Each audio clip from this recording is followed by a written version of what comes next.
Morning, darklings. Oh, careful what you ask for while working with the darkness, right? What I'm about to tell you is not only the reason for the holdup on my videos, but it's got a pretty good moral and a pretty good key I've obtained through very hard lessons and while working with dark currents of the goddess. We always see people afraid to do it for reasons like this. They say, oh, it'll cause chaos in your life or cause this, that, or the other. But I think sometimes it's needed. And I hope that this story can tell you that, because this entire week has taken a huge twist of events. And I believe I've obtained not one, but a few keys from Freyja.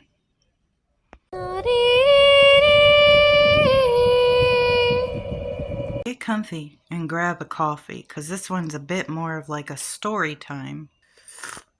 And this is like a little diary vlog of like how spirituality, dreams, working with certain energies and other things can manifest, test your endurance, and what you can learn from it, and how you can learn from the obstacles that this work brings into your life.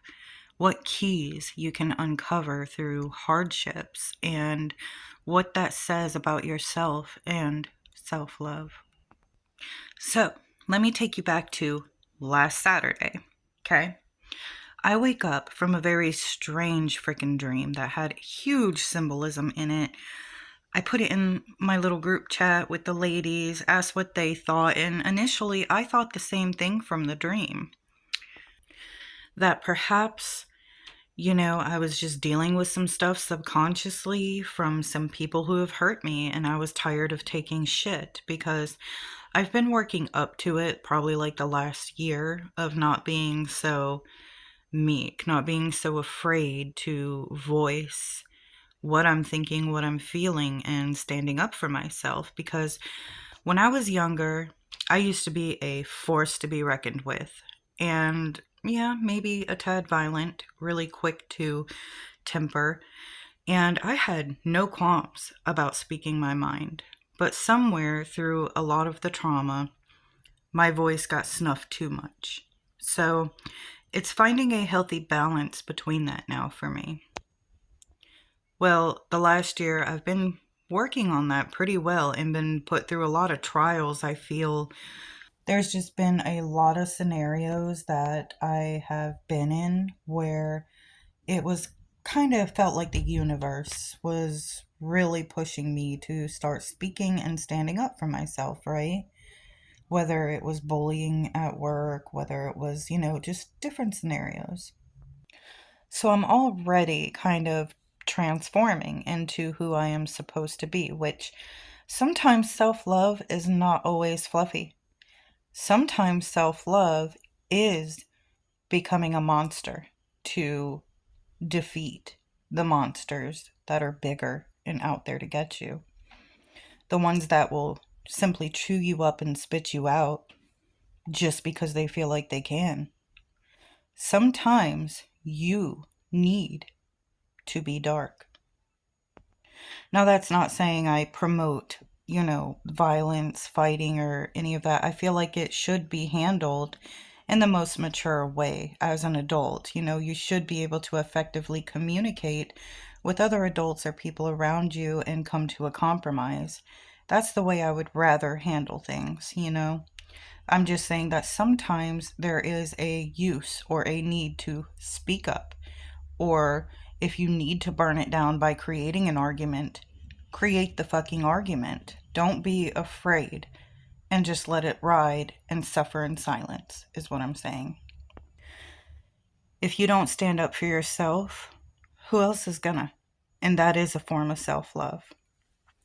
Anyway, the events of this week pretty much got me there, got me to my level where now I don't care what I say. Take it or leave it. I don't care anymore what happens, what scenario or situation it is. I'm not taking any more crap from nobody.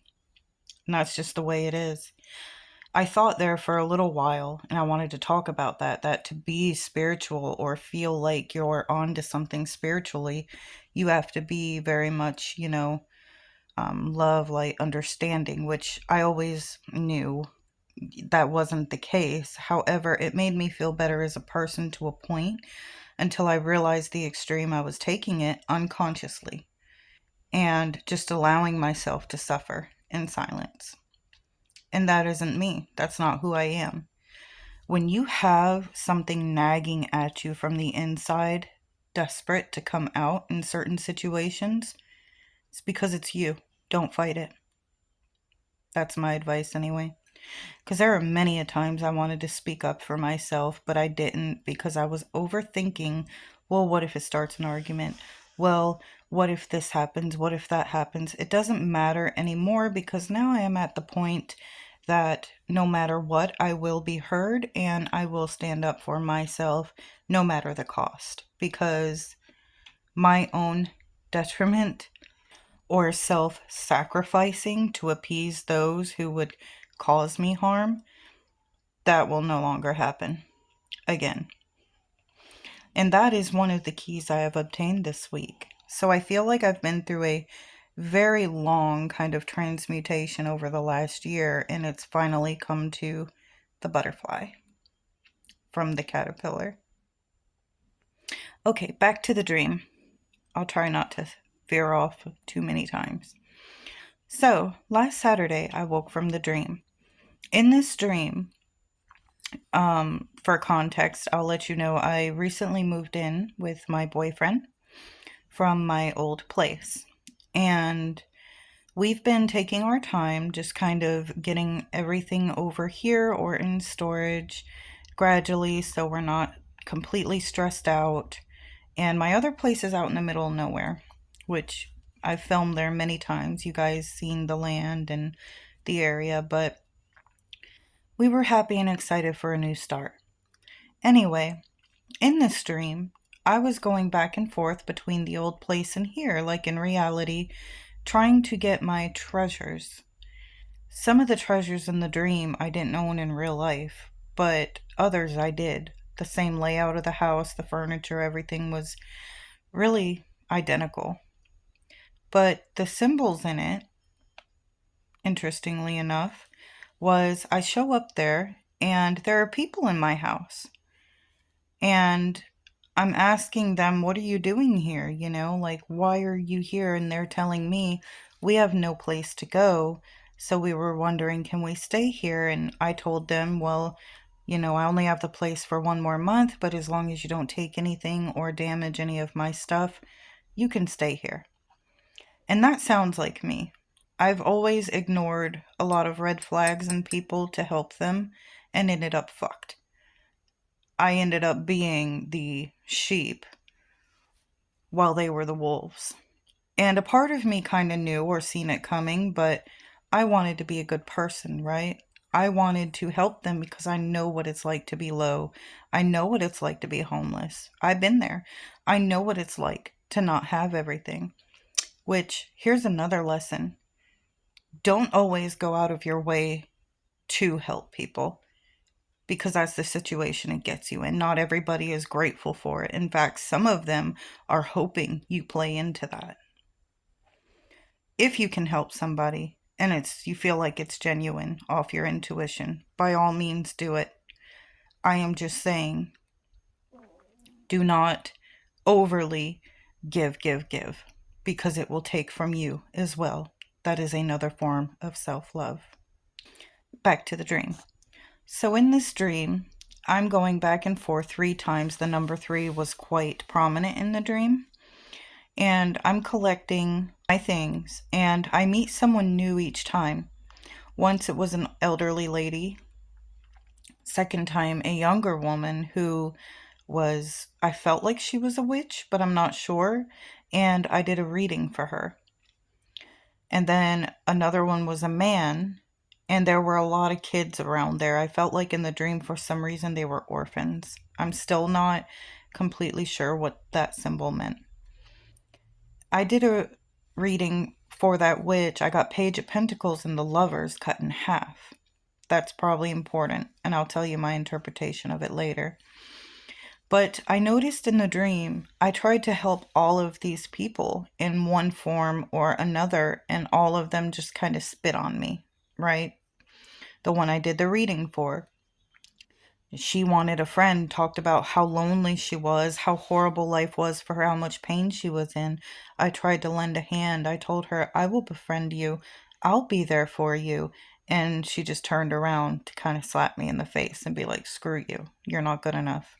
The elderly woman, she started damaging my stuff, moving it around and arguing with me every time I went there. And then the man, this is where it becomes important. The man in the dream ended up ruining the things that were in my closet at my old place. And these particular items I still had left to get in real life from the old place. They were treasures to me, like, which that closet in the dream was full of, like treasure, like jewelry, gold, but also my family albums. You guys who have been following me a while, my family all passed the other year. Well, all of their things that I kept dear to me were in the closet in real life and in the dream. And this man in the dream destroyed them, threw them out, wouldn't tell me what he did with them. And in the dream, I got so enraged. I was tired by now in the dream of all of these people just screwing over on me, and I'm trying to help them. I'm trying to do everything I can to help in their situation. But they destroyed all of my things. They destroyed the things that meant the most to me. So I warned him in the dream, you tell me where my things are, or you will regret it. Well, he laughed at me. At this moment, I let out this primitive, angry, like scream, like a war cry. And the house burst into flames and grew 2 stories in the dream. I felt Freyja enter me in the dream, but it was real. It was almost like I kind of woke up too at this point, but I was still in a dream state, seeing the dream. Hard to explain, but she was there. Freyja was there. We were one, and her rage I could feel, and it was fueling mine. And I run over on top of this man, and I am beating the ever-living shit out of him. And I gave him one more time to tell me where it was. He wouldn't still. So I threw him out of the 2-story window. Cops came in the dream, and then it switched from that to I was in the car with my boyfriend Luke in the dream. I was telling him what I did, and that I would spend quite a lot of energy spiting him and finding out who they are, and that I would ruin their life. Well, now let's fast forward to Tuesday of this week. I get a call from my landlord while Luke and I are out doing some errands in my car, like in the dream. And he says, hey, so this morning somebody was spotted in your yard. That's not too uncommon out there, my brother has a lot of things out there that people often stop. They'll be like, hey, can I buy a tire from you guys? There's multiple reasons why somebody could be out there. So I was like, well, I'm supposed to go with the boys and my kids in the morning, and we're supposed to be clearing out the rest of my things and cleaning it up more. So I'll check on it then, but Luke's like, I don't know. I think we should go check it out. So I'm like, all right, let's go. We get out there. I noticed that there was an object that was in my closet on the front porch. Can you see where this is going? And we get out of the car. We're easing our way up. Luke carries. He has a permit, totally legal. So, but he always carries, because in our area you can get into some quite dangerous situations. So We're making our way up to the door. The door, he goes, I know we locked it last time we were here. If it opens, you stay behind me. So I'm like, okay. Well, it opened. I heard, like, you know how you know your house. You know every creak, every area of the floors that like make noise when you walk over it, and you know which room it is by the sound. Like, that's how well I know my house. Well, my family's been in it for like probably about 15 years. So every one of my babies when they were little crawled on them floors. So anyway, I heard a creak in my son's old room that leads into our kitchen, because it was a house where you have the living room, kitchen, his room, and then the bathroom, and it's circled. There were two entrances around. You could actually circle around in it. Well, I tell him, I said, someone's in here. I heard them. Jane's room. So he pulls out his pew pew and he warns them. He hollers into the house, if anybody is in here, you got a few moments to leave before you get, I'm gonna have to edit this for YouTube, your, you know what I'm saying? Which shocked me, because my boyfriend, he is just the sweetest and most gentle giant ever. But when it came to protecting me, he was amazing. Like, he was a hero. Anyway, we hear nothing. And I'm thinking, they think he's bluffing. So, in the awkward silence, you hear him click, click, pull the hammer back.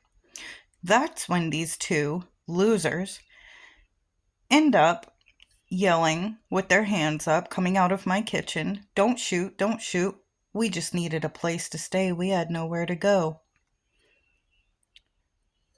Alarm bells are going off in my head at this point from my dream that I had had 2 days prior. They only needed a place to go. When I look at the first guy's face, the fear left me and I started getting enraged, like in the dream. And I looked at him and I said, you look dressed awfully nice to be homeless and need a place to go. No, I swear, we only needed a place to stay the night. And I screamed at them, did you take anything? Did you take anything? Because I already knew the answer from my dream. At this point, my dream is downloading into my reality and I'm making the connections. And I look at the second guy and it hit me, because that was the man in my dream that I got violent with when Freyja had entered me. And they're swearing, no, I didn't take anything. And I lost my cool and I freaked out on them. We'll just put a long story short, because I cannot repeat everything I said on here. I will get probably in trouble or ban or something. But Luke's like, grabbing my arm and he's like, he's telling them, get out of here, get out of here. He told me later, which, I agree with him. In the heat of the moment, I was so enraged that I didn't care, but he was thinking logically and saw that, hey, that could turn into a dangerous situation. I need to calm her down, get her safe, get them out of the freaking house, because this could turn really bad. We don't know these men. And come to find out, they did take things from the house, from my children. They had taken all of my treasures out of the closet in my room.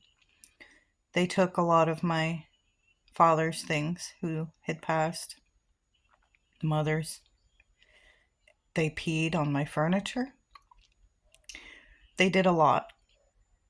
I was enraged and I turned around to run outside the house to go hunt them down.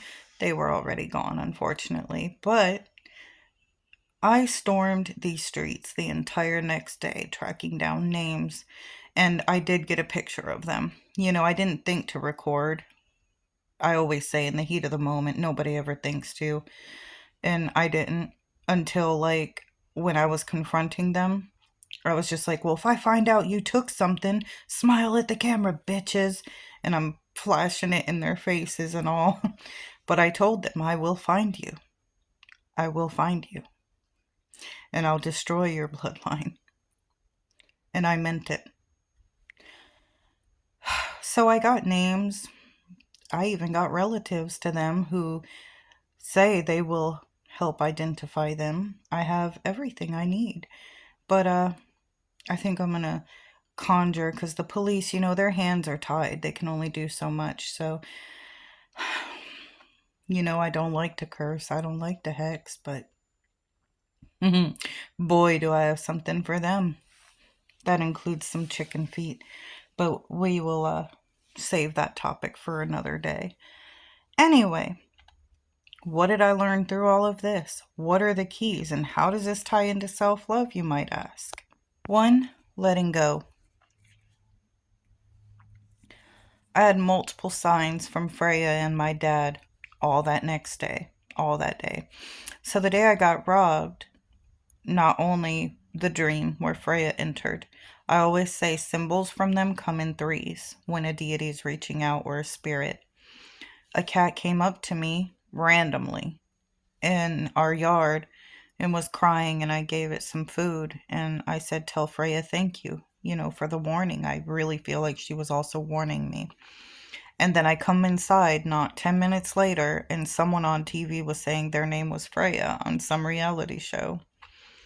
And I was like, she's guiding me, she's leading me. I'm supposed to obtain a key through this.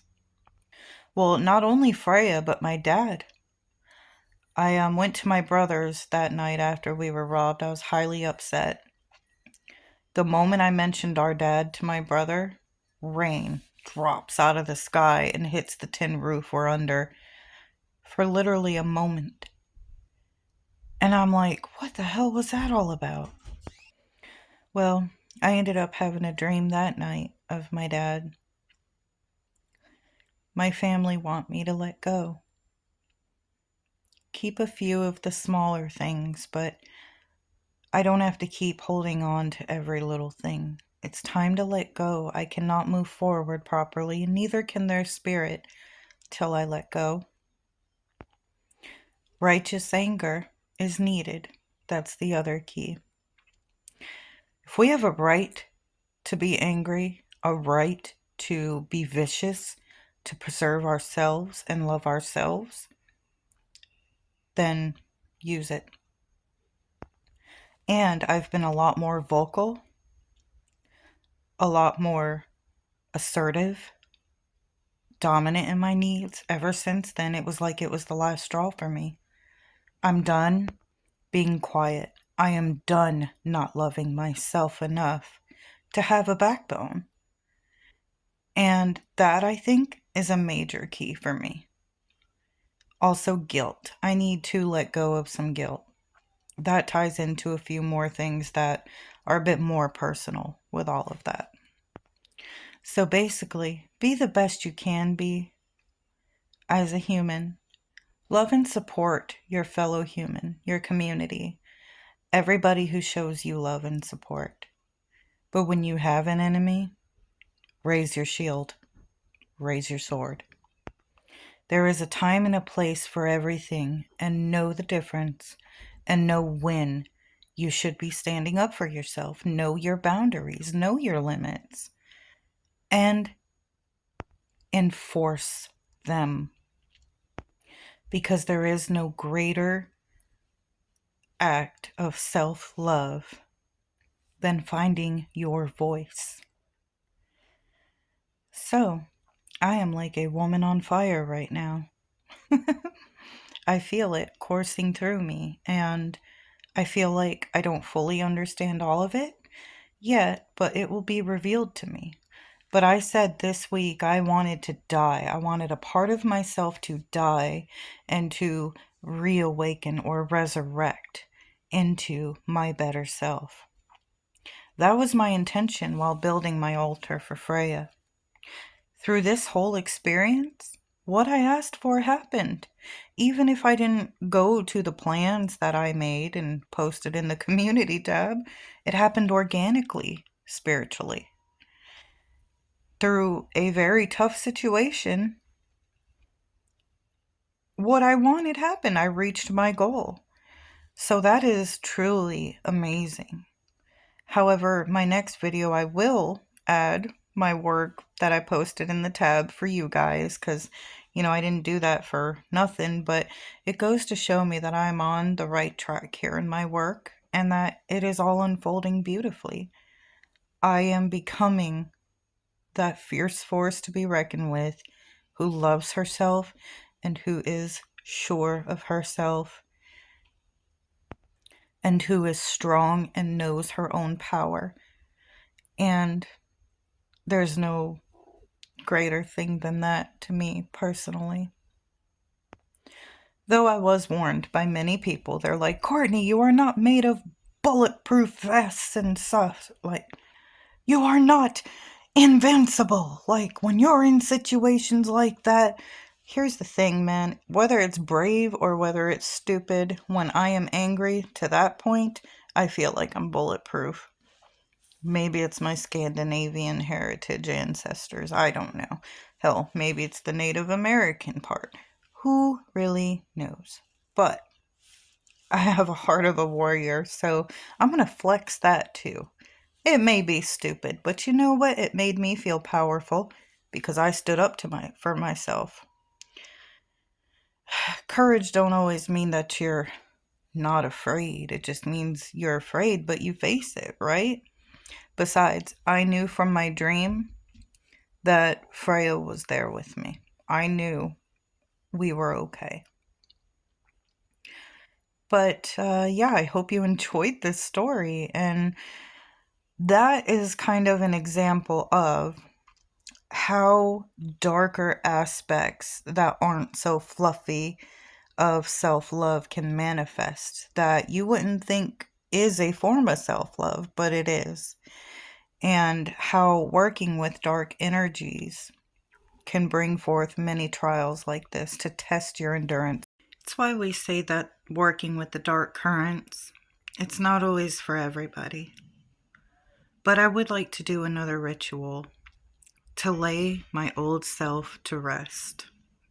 Kind of like having a little funeral for that side of me that didn't love myself.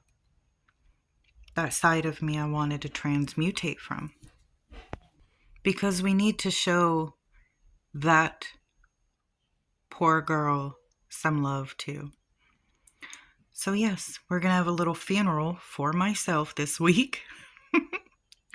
And if you are doing this and following along and you feel like you've made some pretty drastic changes, because we did just get out of a crazy full moon, feel free to do it for yourself too, or lay to rest symbolically all those parts of you that you want to transmutate into something greater, something you love. No more staring at others or characters or anything it could be really around you and saying, oh, I wish I was. Be it and own it. And anything less than you want to be, it's going to lay in the ground by the end of this week. Well, I got a lot of catching up to do because these events kind of put me way behind. So Debbie and Carla's Feb self-love hashtag, I will be catching up on that probably tomorrow. And a lot of work to do in my own too. So I hope you enjoyed this. And we got a couple keys. So I'm interested to see where else this is going to go. Stick with me. It's never boring. Much love, guys.